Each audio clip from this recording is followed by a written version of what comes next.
Teh Cendana namanya. Oh, Mas Cendana. Ya, es teh Cendana.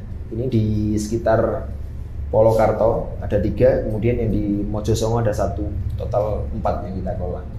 Rencananya mau buka 100 outlet Di Solo Raya. Tapi di bawah ABS. Ya, ini kita kelola sendiri dulu. Ngelolanya gimana itu? Biar kita tahu. Ngobrol bebas. Halo teman-teman Sena, balik lagi di ngobrol bebas, masih ngobrol bebas. Kali ini, oh iya, kita kenalan dulu, takutnya lupa, soalnya udah lama gak ketemu Mas. Iya, sama 2 minggu ya. Sama saya masih Aldi dan partnernya Bayu.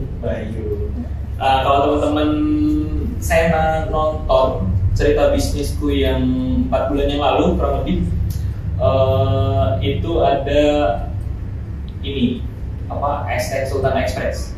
Nah, hari ini kita undang Mas Ali Effendi, owner dari es teh Sultan Express itu. Kita bakal membahas apa sih, Mas?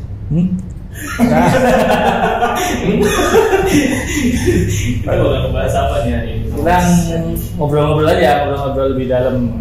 Jadi es teh Sultan dan brand-brand lain. Ternyata kalau di kulit itu ada brand-brand lain yang ada di bawah HBS. Jadi Mas Fendi itu dia punya perusahaan namanya HBS itu apa Mas?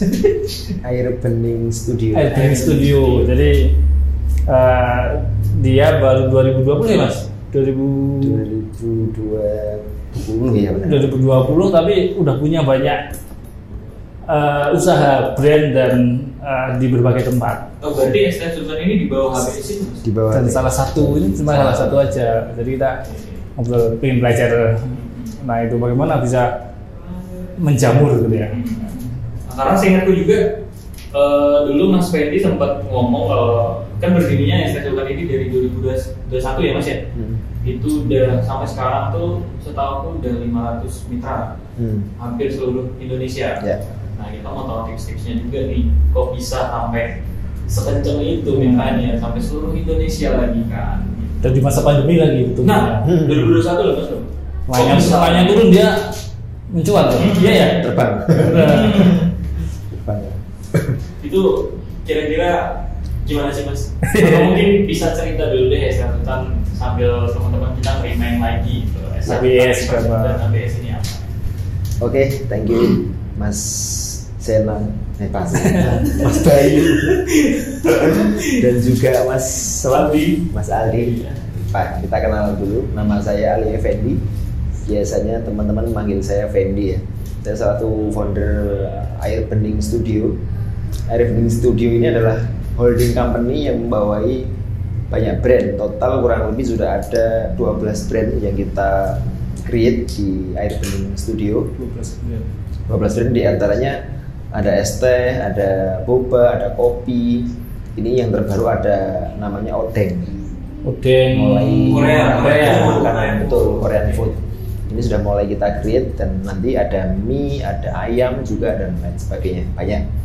Nah, di ABS sendiri kita fokusnya develop produk, develop brand untuk apa? Untuk memudahkan para calon mitra untuk memulai usahanya.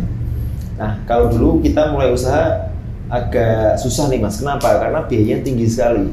Biaya riset satu, kemudian biaya branding di sosial media juga itu cukup tinggi. Kita foto produk, kita desain dan seterusnya itu cukup memakan biaya yang sangat tinggi. Dan kemudian biaya riset produk biar sustain seperti apa ya, ini kan harus di riset terus. Nggak mungkin kita bikin satu produk kemudian selesai gitu ya. Pasti akan ada inovasi-inovasi yang melekat di brand itu juga membutuhkan biaya yang besar.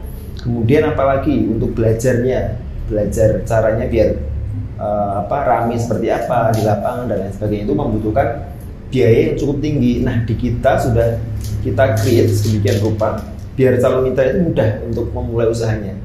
Nggak mahal-mahal, cuman start di angka sekarang bahkan ada yang 2,9 juta sudah bisa buka usaha dengan sederet fasilitas yang kita berikan, kayak konten Instagram yang kita kasih, foto produk yang kita kasih, inovasi produknya juga kita kasih, semuanya kita kasih. Mitra tinggal menyiapkan tempat, menyiapkan lokasi, udah bisa jualan. Jadi 80% proses bisnisnya sudah kita clearkan di awal. Mitra tinggal cari lokasi yang tepat, kemudian operasional yang oke dari sisi mitranya, kemudian juga service yang excellent dari mitranya, itu udah insya Allah udah bagus lah penjualannya, kira-kira gitu. Berarti dari iklan segala macam itu dari ABS itu mas? Iya, dari ABS juga iklan, corporate branding di brand juga kita iklan di Meta, kemudian di Google, itu juga iklan juga di beberapa platform ya, sosial media, betul. Itu berarti menjangkau seluruh Indonesia. Ya, seluruh Indonesia kita jangkau, ada dari Sumatera, ada dari Sulawesi, ada dari Kalimantan, bahkan dari Papua juga ada. Beberapa sudah masuk di kategori master franchise karena mereka ngambil satu lokasi, satu kota gitu ya, karena mereka melihat ini bisnis yang bagus dan kemudian mereka ketika buka ternyata menghasilkan dan cuan. Akhirnya mereka berupgrade di master franchise. Ngelola 12 brand dengan berbagai puluhan mitra, ratusan mitra itu butuh berapa orang di ABS sekarang? Di holding kita sudah hampir 35 orang tim. Bagian operation, R&D, content creator, designer, terus kemudian ada finance, HR juga ada namanya Mitra Support Center yang ini khusus untuk membantu para mitra ya. Ini kita fokuskan. CRM ya, mungkin CRM, betul. Benar-benar yang kita support mitranya bagaimana jualannya tidak hanya beli di kita, beli putus, tapi lebih kepada sustainable mitra itu kita jaga. Berarti setelah beli itu nanti juga bahan baku juga dari ABS. Betul, kita support full bahan baku. Jadi kayak kewajiban mitra imbal baliknya adalah beli bahan baku di kita. Karena apa? Biar terstandarisasi rasanya semuanya. Mitra A rasanya grade A, mitra B harus grade A juga. Jadi tidak boleh sama semua gitu ya. Tidak boleh yang pakai bahan yang lain, karena apa? Biar kualitas minumannya atau hasil yang dihasilkan dari produknya itu tidak turun gitu ya. Ya, BS ini isinya F&B semua ya mas ya? Atau di luar F&B ini bisa nggak? Sementara F&B semua, tapi kita mulai create di luar F&B ada otomotif, tapi itu belum masuk ke ABS-nya. Kita pisah holding company-nya. Gitu. Franchise otomotif. Rencananya begitu. Ada ceramic coating ya, nano ceramic coating. Itu lebih mahal berarti biasanya. Lebih mahal lagi. Ya. Berarti Mas Fendi ini bergeraknya memang benar-benar di dunia franchise sejak pertama usaha. Dulu mengawali usaha itu bagaimana? Mengawali usaha saya sekarang umur berapa? Sekarang 33. Iya, 33.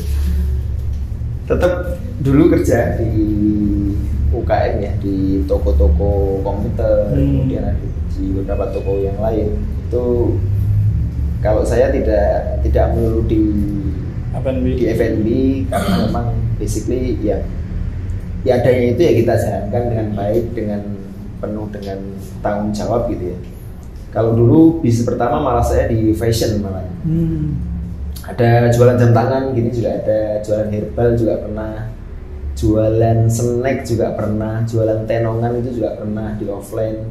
Terus akhirnya merambah di F&B-nya cukup bagus, diterima di market, akhirnya ini yang kita fokusin.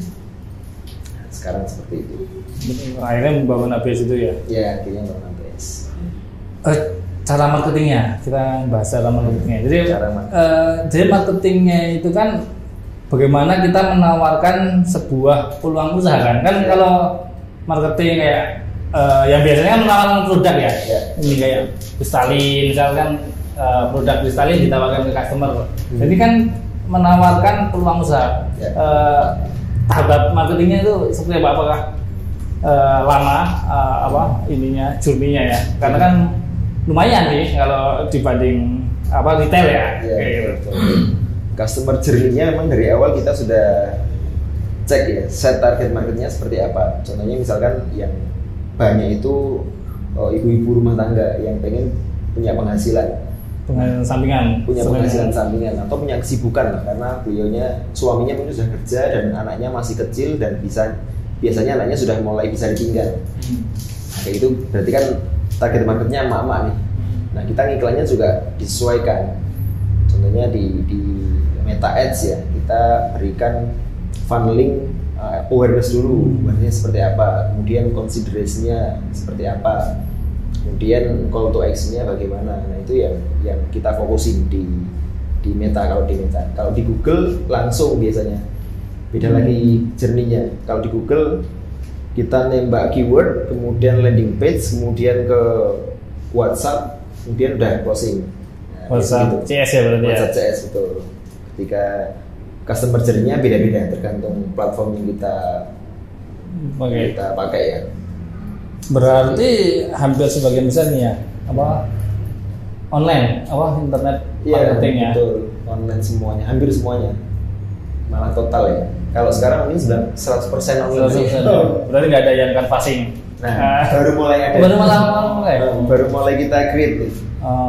Iya, soalnya lahir pandemi. Iya, lahirnya pandemi, betul. Susah. Bisnis pandemi yang mulai pandemi itu biasanya emang mulainya dari online banyak kan ya. Iya. Dan akhirnya kita baru mau masuk ke offline juga gitu. Nah, terus meng-create produk kan nggak semata-mata kopi ya.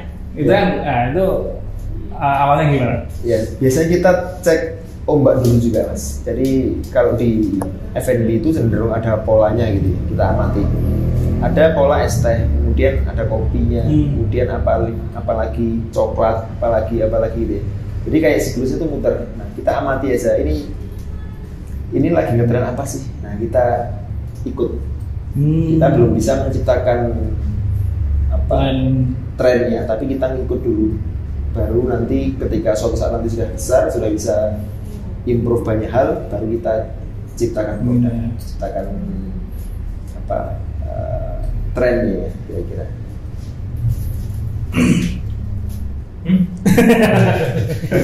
Ngalamun. Jadi di ABS ini kebanyakan ini Mas, minuman ya. Kalau yang makanan tuh yang baru odeng-odeng itu tadi. Iya, betul.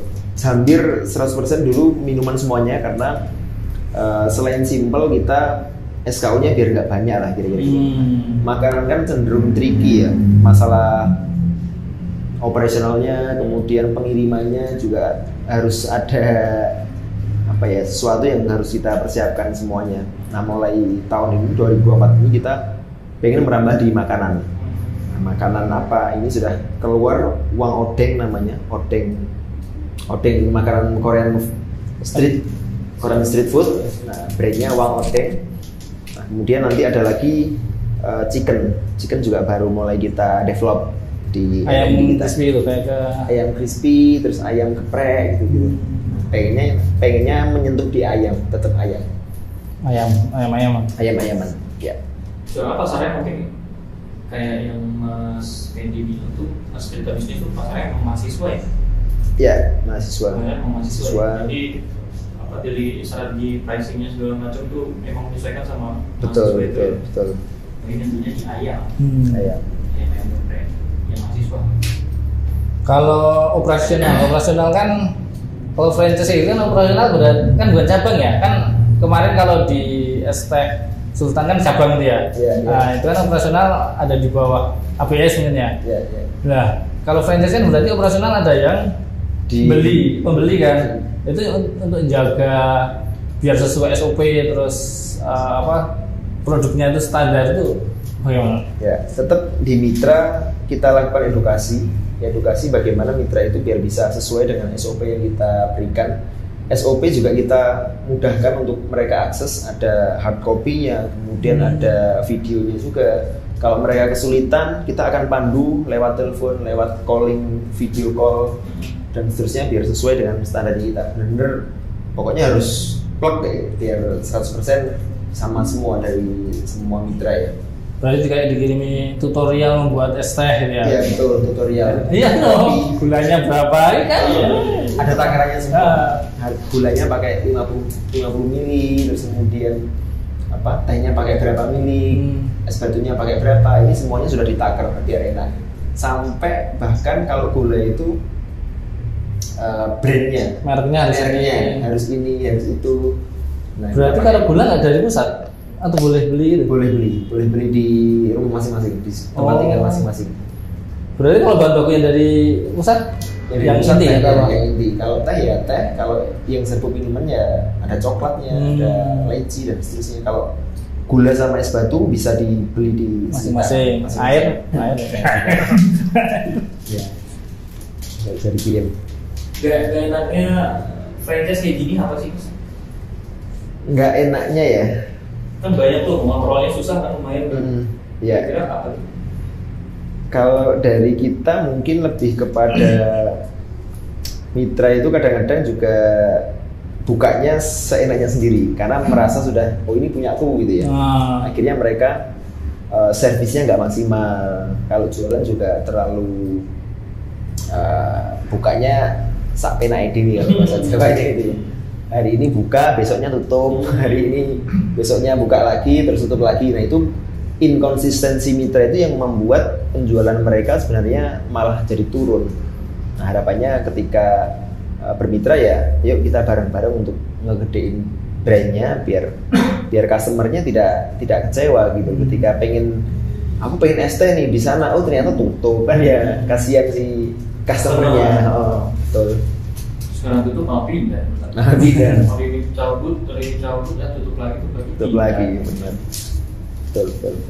Nah itu menghadapi kalau di Solo ya, rasa Solo kan kalau kita ngambil salah satu produknya es teh itu banyak banget ya. Dari brand-brand itu. Nah cara istilahnya menghadapi kompetisi per es tehan itu gimana? Dua resep yang kita kadang-kadang kepada mitra. Satu memang produknya ya, produknya dulu harus enak, harus ngangenin, harus membuat repeat order karena produknya kita sudah alhamdulillah sudah teruji dari para mitra, dari para konsumen, semuanya sudah bilang bahwa produknya kita itu enak ketimbang yang lain. Satu itu yang harus dipahami. Yang kedua adalah servisnya. Balik lagi ke penjualnya kalau dia servisnya oke, kemudian ramah kepada pelanggan, orang itu dengan sendirinya akan, kalau saya mau beli es teh di sana aja ketimbang yang lain. Kalau brand sekarang di Solo kan banyak banget ya, banyak banget brand. Mungkin ratusan brand kalau kita cek satu persatu itu, ratusan brand. Tetap dua itu udah jadi fondasinya kita untuk kita benar delivery value ke para mitra. Tapi pasar terbesar apakah di tuan rumah Solo atau memang di luar Solo? Di luar Solo, Pak. Dulu kita menghindari Solo malah. Malahan. Dulu kita nyasarnya Jakarta, Sumatera, terus kemudian Kalimantan di pasar 3 itu karena tehnya Solo dulu belum seramai sekarang ya. Belum seramai sekarang yang banyak but-but di pinggir jalan. Dulu teh Solo ada teh angkringan ya. Angkringan. Kita nggak mau head to head sama angkringan yang UMKM gitu ya. Dulu. Tapi kalau sekarang mungkin karena persaingan cukup banyak, mau nggak mau kita harus terjun juga ke lapangan. Nah kita sekarang juga lagi buka nih salah satu brand kita ekspansikan ke Solo. Ini sudah booth keempat yang kita kelola sendiri, yang kecil-kecil itu. Teh Cendana namanya. Oh Cendana. Ya, teh Cendana. Ini di sekitar Polokarto ada 3, kemudian yang di Mojosongo ada 1, total 4 yang kita kelola. Rencananya mau buka 100 outlet. Di Solo Raya. Tapi di bawah ABS. Ya, ini kita kelola sendiri dulu. Ngelolanya gimana itu? Biar kita tahu rasanya mengelola. Berhubungan bagaimana mengelola itu kalau di ABS ininya gimana? Buat belajar ya strukturnya. Strukturalnya tingkatan tuh. Mengelola 100 orang. Mengelola 100 ya. Banyak juga. Kalau di ABS kita bikin simpel banget strukturnya, nggak seperti perusahaan-perusahaan konven yang lain atau mungkin sekelas startup yang ada C-levelnya, ada CEO-nya dan lain sebagainya. Kita langsung dari saya owner, kemudian ke project leader namanya, project leader ya sekelas general manager lah. Dia membawai outlet. Nah, sementara satu project leader membawai nanti akan ada 10 outlet di bawahnya. 10 ini akan dia kelola. Kemudian ada project leader lagi, ada 10 lagi yang di bawahnya. Project leader lagi, 10 lagi. Berarti itu juga mulai nyari orangnya. Kan yang susah kan biasanya Betul, nyari orang di bawah ini ya, orang yang jaga ST-nya. Nah, Sekalian itu ya. Berarti. sekalian. Jadi si project leader ini yang nyari karyawannya lagi. Jadi project leader, kamu jadi leader harus bisa nyari tim. Dan nyari lokasi. Nyari lokasi, nyari tim, dan kemudian membuat operasionalnya berjalan dengan baik. Tentu yang terakhir adalah cuan. Adalah profit yang kita inginkan. Biar profit bagaimana, biar ini bagaimana. Tapi kalau yang jaga itu tidak masuk di ini ya, apa? Tidak masuk di pusat ya, ini Tidak ya. masuk di pusat ya. Lepas Masuk ya, di lepas ya. outlet. Hah? Apa ya? Kita tuh Dalam bisnis yang paling dijaga apa? APS yang maksudnya dari 2020 sampai sekarang kan udah 4 tahun gitu. Kalau Mas Wendy dalam bisnis itu yang harus dijaga biar sustain itu apa? Kalau saya lebih ke timnya ya. Timnya harus benar-benar kita servis yang bagus. Di ABS itu ada touring, kemudian ada jalan-jalan bareng, ada makan-makan bareng, olahraga bareng. Kemudian juga kita pengen di teman-teman ABS semuanya bisa bertumbuh, bukan hanya perusahaannya, tapi lebih kepada individunya ya yang harus bertumbuh. Nah, ketika teman-teman ABS itu di luar sana atau adalah misalkan dia balik kampung atau balik ke Jakarta, dia sudah punya skill-skill yang mereka kuasai untuk bekerja di tempat yang lain. Fondasi itu yang kita tanamkan betul di teman-teman ABS. Makanya di ABS turnovernya sangat-sangat rendah.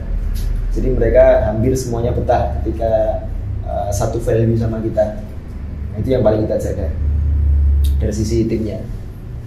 Yang kedua memang stakeholder ya, para mitra ini yang memang menyumbang omset di ABS harus kita benar-benar service yang bagus, service excellence-nya bagaimana, kita kasih gift, kita kasih sesuatu yang mereka mungkin pengen apa kita kasih gitu ya. Berarti mitra itu yang udah gabung ya, jadi dia yang repeat bahan baku itu ya. Sama ekspansi tetap nyari yang baru-baru terus ya. Nah, buat ini kan tadi kalau alasan pengen bisnis lebih baik misalnya ambil franchise dengan keuntungan sudah ada yang riset, sudah disiapin dan sebagainya ya. Kita nggak ribet gitu. Nah kan banyak banget mas perusahaan-perusahaan franchise dan sebagainya. Gimana tahu cara kita tahu kalau kita yang mau ngambil franchise itu ini istilahnya beneran bagus dan sesuai penawaran, misal istilahnya iming-imingnya BEP berapa tahun atau berapa bulan. Nah, cara tahu kayak gitu gimana untuk orang-orang yang pengen ambil franchise itu? Nah, biasanya begini, kita lihat track record-nya dari kalau sudah berjalan perusahaannya, berarti kita cek di kota tersebut misalkan sudah ada belum. Kalau sudah ada, kita tinggal samperin di outletnya, tanya-tanya sama ownernya ini gimana, pelayanan after sales-nya seperti apa. Kemudian kita juga langsung bisa nyobain rasanya kan di sana. Rasanya gimana, enak nggak, proven nggak untuk kita jalankan. Nah, yang pertama itu bisa dilakukan. Kemudian yang kedua juga cek di media sosial, ya. Di branding Instagramnya gimana dan seterusnya. Kemudian apalagi kelengkapan perusahaannya, ada hakinya atau belum, kemudian masih perorangan atau sudah CV atau sudah PT dan seterusnya. Biasanya kalau sudah CV, sudah PT itu lebih cenderung profesional ketimbang personal, kira-kira begitu. Nah, 3 itu mungkin yang bisa jadi parameter untuk kita pengen buka usaha atau milih franchise mana sih yang banyak banget ya. Oke gitu ya untuk dijalankan. ABS sudah semua itu ya? Sudah semuanya. Sudah semua itu ABS. Ya. Kita masih CV-nya Air Bening Sejahtera. Perusahaan holdingnya. Ya, holdingnya. Itu kita ngobrol-ngobrol tentang franchise. Mungkin mau ada yang ditanyakan lagi. Fadil katanya mau buka usaha. Mau tanya apa? Di Jepang katanya. Kira mau buka usaha di Jepang. Itu kalau misalnya kita mau jadi mitra bisnis franchise itu berarti kita sendiri yang mengelolanya gitu. Ya betul. Sementara model kemitraannya adalah mitra yang ngelola sendiri. Nah ke depan juga akan ada inovasi dari kita, dari teman-teman yang pengen bisnis tapi nggak punya waktu, kita akan kelola operated by ABS. Nah itu akan ada ke depannya. Jadi kita cuma istilahnya nyetor duit, uang gitu aja ya. Jadi laporan setiap hari kita kasih full. Soalnya kan emang banyak orang-orang yang mungkin banyak duit ya, duit tapi mau ngelakuinnya nggak malas, nggak ada punya waktu dan ya, betul. Nanti akan ada model yang operate by ABS. Tapi sejauh ini berarti kita cuma nyetor duit dari franchise terus kita sendiri yang kelola. Betul. Si mitra sendiri yang ngelola sementara. Menarik. Udah pernah ke Espresso belum? Sering lewat dulu di Noresan gitu kan? Ya, Noresan. Ada dua itu. Yang depannya kompetitor. Oh. Bukan brand kita. Bukan brand kita. Sudah ada L-nya, ada H-nya. Sisi Sebenarnya itu kan? Iya. Ada tuh apa? Kayak yang susu Bodami. Sebelahnya itu. Iya itu kan. Sebelahnya. Mampir deh. Tapi nggak suka pedas dia ya. Kemarin minyak pedas kan ya? Minyak pedas kan? Pedas yang JDL pedas. Rasanya nggak pedas kok. Masih kampul aja sana pesan kampul. Es coklatnya manis. Udah ya, itu aja ya. Mas Fendi mungkin ada pesan-pesan buat teman-teman? Closing statement apapun. Oke, jadi teman-teman kalau pengen buka usaha, pengen mulai usaha, nggak usah ribet-ribet ngeluarin banyak duit. Nah, tinggal kontak aja Air Bening Studio. Nanti kita akan berikan produk yang terbaik, yang cocok lah. Kalau teman-teman juga pengen bikin brand ke depan, juga ABS membuka kesempatan nih untuk maklun brand. Aku pengen buka brand ST sendiri, bisa nggak? Bisa. Kita insya Allah bisa memfasilitasi itu semuanya. Dan kita sudah database untuk produknya sudah banyak. Untuk minuman sudah 30-40an varian rasa. Nah teman-teman bisa pilih nanti, siap beberapa produk yang teman-teman inginkan. Mau semuanya juga bebas, bisa. Nanti ke depan akan kita open untuk maklun kemitraan white label untuk brand. Nah kira-kira gitu teman-teman semuanya. Terima kasih sudah hadir. Loh kok aku yang biasanya saya MC. Itu dia tadi dari Mas Fendi. Jadi kalau teman-teman mau buka usaha, jadi kalau terutama Mas Banu nih kemarin yang bingung mau buka franchise ST yang sampai sekarang nggak buka survei terus. Iya bangun. Mas Fendi aja langsung nanti aman, bersih ya pokoknya. Tinggal putar duit aman gitu. Itu dulu podcast kita hari ini bersama Mas Fendi. Terima kasih banyak. Siap. Mas Fendi sudah menyempatkan hadir. Thank you. Yang podcast kita yang apa adanya ini. Enggak lah, kita harus berbangga. Oh iya. Bangga tapi susah sih Mas. Sekali lagi terima kasih Mas Fendi. Siap. Semoga sehat terus. Mas Bayu, terima kasih. Mas Bayu berangkat ke Jakarta.